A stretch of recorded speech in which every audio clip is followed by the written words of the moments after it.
మహాసముద్రం హోరెత్తుతోంది. వానర వీరుల జై శ్రీరాం స్మరణలతో ఆకాశం దద్దరిల్లుతోంది. లంకాధిపతి రావణుడి బందీలో ఉన్న సీతాదేవిని రక్షించడానికి శ్రీరాముడు సముద్రంపై వారధిని నిర్మిస్తున్న అద్భుత ఘట్టమది. నీలుడు నలుడు అనే వానర శిల్పుల పర్యవేక్షణలో హనుమంతుడు అంగదుడు వంటి మహావీరులు ఆకాశమంత పర్వతాలను, భారీ శిలలను తెచ్చి సముద్రంలో వేస్తూ సేతువును నిర్మిస్తున్నారు.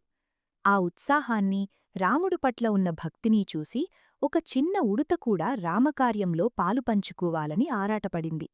తన చిన్న శరీరం పెద్ద రాళ్లను మోయలేదని గ్రహించినా మనసులోని భక్తి ముందు ఆ అడ్డంకి చిన్నబోయింది.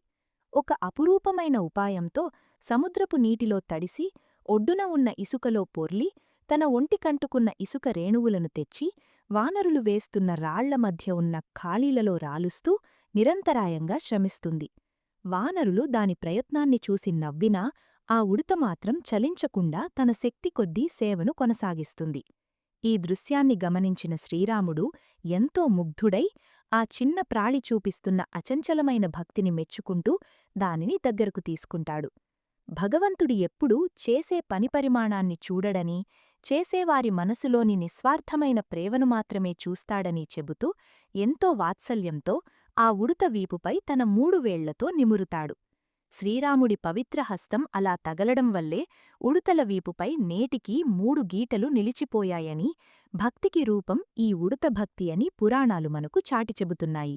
జై శ్రీరామ్ అని కమెంట్ చేయండి.